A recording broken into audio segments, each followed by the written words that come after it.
Hi guys, James at RampantLionReviews again for you today with another beer review. For this one we are going to head to New Hampshire over in America once again. My mum and dad were on a trip over to America recently and they brought me back another few beers to review for you guys here on the channel. And this is a brewery that seems to have a pretty good reputation, but it's my first time trying anything from them. So for this one we are going to go to Manchester, as I said, in New Hampshire in New England in America, and we're having a taste of my first beer from Great North Aleworks, and this one is just their regular IPA, which comes in at 7% ABV. So looking forward to trying this one. I don't know too much about this beer, but it had, when I looked at the hops and malts that are in this one, it's kind of a classic old school American style IPA this, so very curious to see how it turns out. As I said, this is a brewery that seems to have a pretty good reputation, so I think it'll be an interesting beer. Thank you to my parents, of course, for giving me this one, and as always I hope you guys enjoy my take on this beer. So anyway, as is usual with my reviews, then I'll tell you a little bit about the brewery. If you want to get straight to the tasting, just fast forward.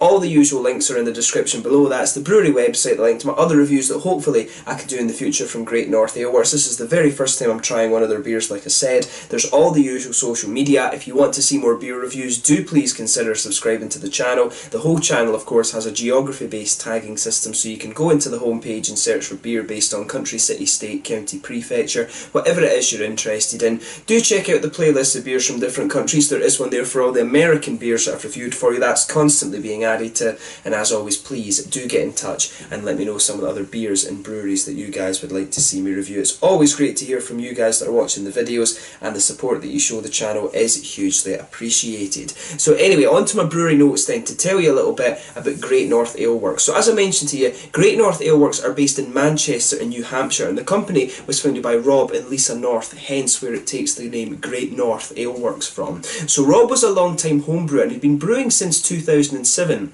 And Lisa apparently always really enjoyed what he was brewing and always wanted a taste of it, and eventually she asked Rob to teach her to brew herself. But the pair went on to join the Brew Free or Die Homebrew Club in New Hampshire, and they began entering their beers into competitions. They actually won various competitions, which included the New England Regional Homebrew Competition. I believe they won that about 4 times, and they also won the Sam Adams Patriot Competition. And as a result of winning that, he won it in 2010, he was actually invited to brew his beer at the Sam Adams Brewery, and it went on tap at the Patriot Stadium in over in Massachusetts as well, which is pretty cool, and that really inspired him to go and kind of found his own company. So in 2011 Rob decided that he would leave his job in the IT sector and to look at starting up his own brewery. His first job was to work as an assistant brewer at Newburyport Brewing Company while he drew up his own business plan, and he continued actually perfecting his homebrew recipes as well. But today these guys are based in Holt Avenue in Manchester, and they brew using a 20-barrel brew kit, which is from Diversified Metal Engineering in Charlottetown in Prince Edward Island in Canada. And if you look at the pictures of their tap room and stuff they've got, it is pretty nice. They've got an impressive array of different beers. I think it didn't actually say on the website when the tap room opened up. I was trying to find that out, but they've recently signed a distribution deal with a company, so you'll be able to get these beers throughout Boston and things like that now. And they've also been helping out with the wildfires over in California as well. They've been brewing beer in collaboration with some of the Californian breweries as well to raise funds for the people that have lost their homes and things like that, which I think is very, very cool. I think it was the worst wildfire over there for like 70 years or something crazy like that. You know, it was just you know, we're watching that on the news was just insane. Like, I've seen wildfires in Australia and stuff, but I don't think I've seen stuff on that scale, of course. And Australia's a lot less populated than California is. I think it's around 40-50 million people in California, which is, or 70 actually, which is crazy. I'm thinking of Texas is 40 or 50, but yeah, really nice brewery. This one, I've heard, as I say, they've got a bit of a reputation these days, and they've been doing a lot of different things. Apparently they've got a lot of different IPAs, and they brew a diverse array of styles as well, which is always good. Quite often you get breweries that will just stick to, you know, top fermented beers and things like that, like lagers, pilsners. Some of them will just stick to IPAs and things, so it is quite cool to see a brewery that is that's brewing a lot of different things. So yeah, let's see how we get on with this one then. That's all you really need to know about the brewery. If you want to learn a little bit more, check out the brewery website in the description below, and you can follow them on Facebook and Instagram as well and keep up to date with all the latest goings on. So just to tell you about the specs of this beer quickly before we taste it, this one's a 7% IPA and it uses the C hops, so this is Cascade, Chinook, Centennial and I think the other one is Columbus that's in there as well, and they also use two-row crystal and Munich hops in this one as well, which I think will be really, really interesting. So yeah, that's all you need to know about the beer. Let's get on to the tasting itself. I'm very, very curious to see how this one turns out. So I'll just let you have a little look at the can before we open up. I do like the Great North Aleworks symbol. I think that's really cool actually. I like that. It's got the G, the A, and then the W on it as well. That is really cool. But yeah, nicely presented beer, this one. I'm not sure exactly where my parents bought this beer, but as I say, you know, it's always cool to get different beers from different places in America, because there's some crazy laws over there about distribution. It's illegal to take beer across the state borders and things like that. I have to admit, I would have thought that would be something that would be a federal law, but obviously some states are more Christian and things like that, and than others in America, and you know, some people think beer is bad, so yeah, it is. But yeah, so with this one, yeah, nicely presented can. It says it's 12 fluid ounces. I'm guessing that's around 330 millilitres in real people measurements. I always complain about this American measurement system. I never understand the point of fluid ounces and stuff like that. Doesn't say anything really about the type of beer in this one, but it does say on the side here, this one is brewed by Great North Aleworks Manchester under a special agreement at Pawtucket in Rhode Island. So yeah, without further ado then, I guess, let's get this guy out and we'll get on with the tasting then.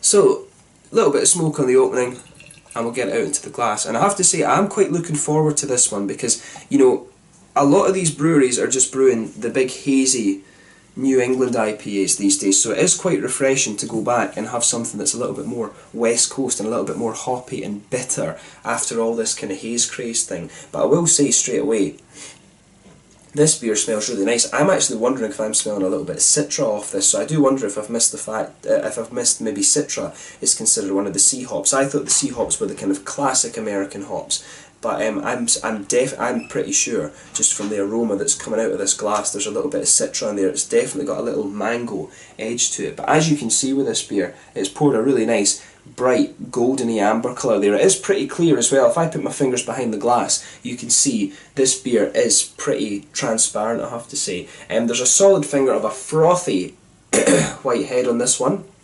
Still getting a little bit of this cough. I thought I'd recovered from this. But yeah, nice little bit of a frothy white head on this one. One solid finger. I'd say it's a perfect white head, although maybe it has a little bit of creaminess to it, which is interesting.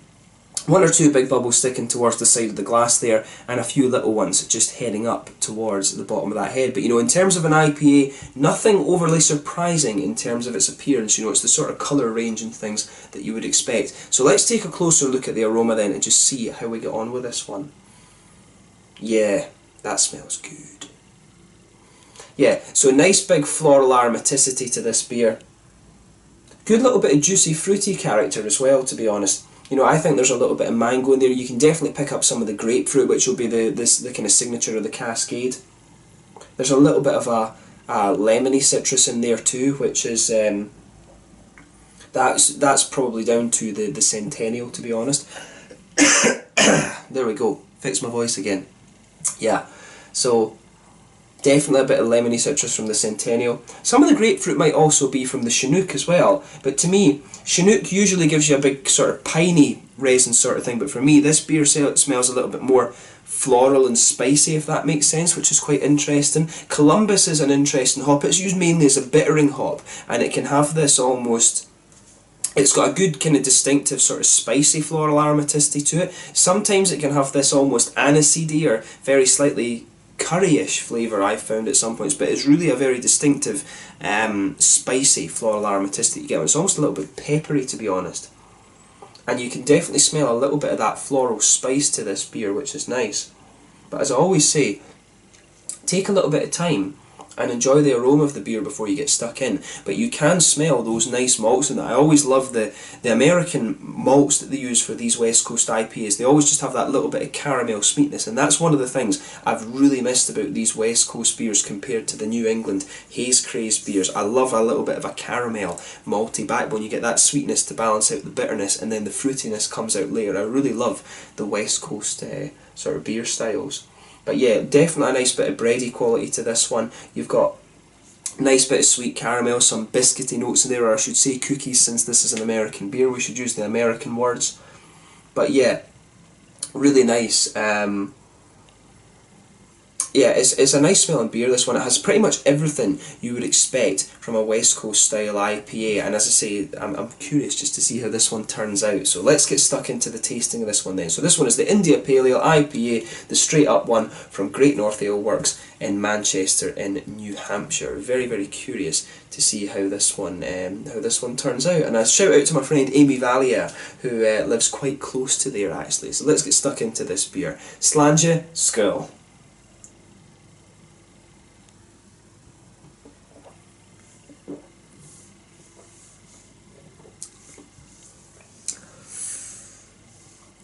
Yes. Oh, I've missed, as I say, I've missed these West Coast IPAs. I really have. This one, again, it's got everything you would want from this style. It's got a lovely big bitter kick to it. And you know, it's quite funny because, as I say, most of these IPAs I've had recently have been the juicier New England ones. I've missed this kind of big, piney, floral aromaticity so much. The IBUs in this beer must be like 60, 70-ish, something like that. I've missed, you know, this is just good. I'm just having one of these nostalgia moments at the moment.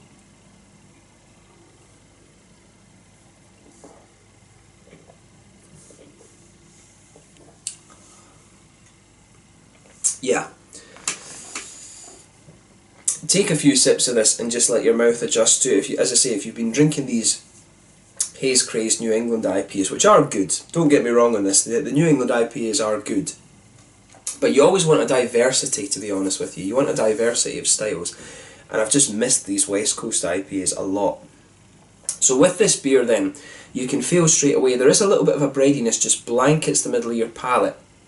For me, these two-row crystal malts and the Munich malt that's in this, it will be the thing that's given it a bit of that smoothness. I've always found the German beers, I always describe German beers as having that kind of brauhaus smoothness. If you go to Germany and drink these beers on the tap, as I was just, you know, a couple of weeks ago, it's just the German brauhaus smoothness is so obvious. The Germans laugh at me when I say that, of course, but German beers are ridiculously smooth. The Czech beers are very, very smooth as well, actually.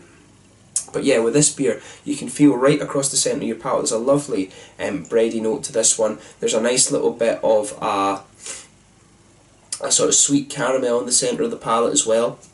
The further out you go from the very centre of your palate, you get a little bit more of these kind of biscuity and grainy sort of things. It reminds me a lot of McVitie's digestives. I can't remember if you get those over in America. It's been 8 years since I was over there last time, although I've been over there a good number of times, at least 10, 12 times.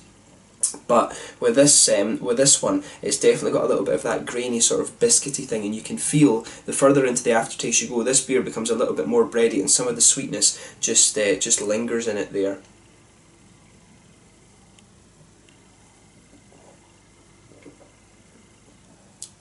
But yeah, in terms of its malt base, it's very, very straight up, this one. You know, definitely a very, very West Coast style IPA this, but as I say, I've missed this style quite a lot. On the hoppy side of the beer then, back corners of the palate, there's a little touch of earthiness there in the back corners of the palate. Smooths out a little bit as you come further forward, and then as you get right onto the sides of the tongue, it's got this very strong piney resinous character. For me, I would be willing to bet that's the Chinook, but at the same time, the further into the aftertaste you go, I'm finding that it becomes a little bit more spicy, and that's making me think that there's definitely a bit of Columbus in here. It did say on the website that they just used the sea hops, but I'm pretty sure Columbus is that, and you can definitely feel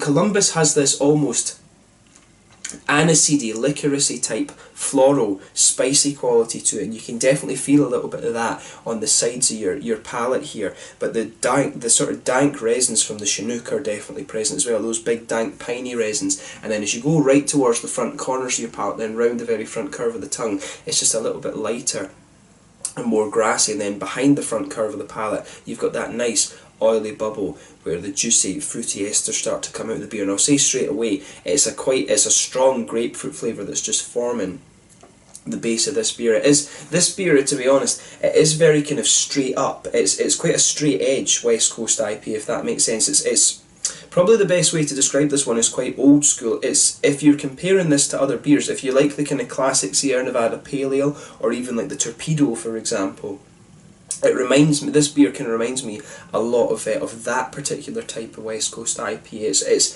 It's very straight up, you know, it's the old grapefruity IPAs, I would say, more than anything.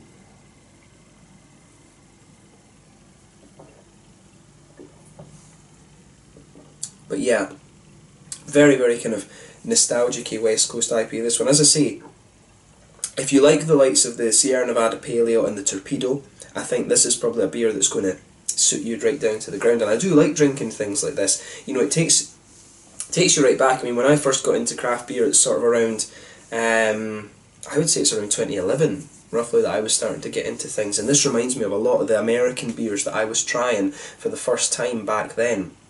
And for me, this is just, it's really, really nice. It reminds me of a very old school West Coast IPA, although this beer, I'm guessing, would have been developed around that sort of 2010, 2011 time, because it was 2011 that he left, that Rob North left to form the brewery, which is pretty cool. So yeah, like if you like these sort of really old school West Coast IPAs, this is one you're definitely going to enjoy. The further into the aftertaste you go, there maybe is a little bit of a lemony presence from this one, from the Centennial that's in here. Definitely towards the front, the very front of the palate, I think there's a little touch of the lemony flavours that are distinctive of Centennial coming out of this. But pretty much it's a very straight up, straight edge West Coast IPA. Little bit of bread malt, little bit of caramel in there, the nice dank piney resins, the floral aromaticity, little bit of grassy note, and some nice kind of dark grapefruity flavours to it. It's a very nice beer, and as I say, it reminds me a lot of the very old school West Coast IPAs. That's probably a very good way to kind of summarise this one. In terms of the mouthfeel, I would say, yeah, mid-bodied beer. Carbonation's very smooth.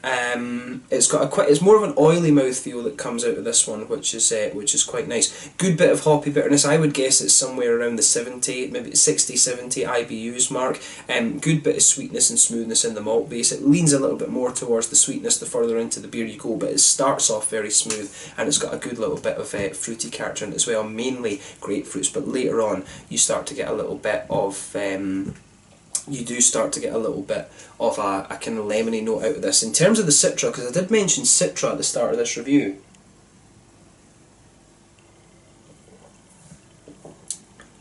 yeah, in terms of the flavour, I can't be 100% sure if there is some Citra in there, but as I say, I was definitely picking up a little bit of that mango-ish note from the Citra and the aroma, which is quite interesting. Now, really, in terms of the flavour, I can't really pick that up. To me, the overwhelming flavour in this one, fruit-wise, is the grapefruit. It's, as I say, a very straight-edge, old-school West Coast IPA, this one, but it works very well, and I'll give a big thumbs up to Great North Aleworks for this one. So it's been cool to try my first beer from these guys, and I do hope that I can try some more in the future. This was quite a random find. My parents, as I say, brought this one to Sweden for me from America, which was very, very cool. So yeah, let's just leave it at that for this one. I think the best way to describe it, like I've said a couple of times, is a very straight kind of edged West Coast IPA. This, if you like the likes of Sierra Nevada Torpedo and the Pale Ale, it's very much kind of in the same mould as that particular beer. So have a go at it for yourself and just see what you think, and do let me know where you've been able to find this beer. Of course, we can't get this one here in Sweden, and back home in Scotland I've not seen anything from this brewery either. So yeah, have a go at it for yourself and just see what you think. But yeah, let's leave it at that. So once again, thank you for watching my beer reviews. Until the next time, please like, subscribe, share, all the usual YouTube stuff. Let me know your own thoughts on this beer in the comment section, but let me know what your favourite beers are from Great North Aleworks as well. It's been really cool to try my first beer from these guys. Check out my social media and things like that. Follow these guys on whatever social media you like, and I will catch you guys very soon with more beer reviews. This was the IPA at 7% from Great North Aleworks in Manchester, New Hampshire. Thanks again for watching, and I will catch you guys very soon. Slàinte, skål.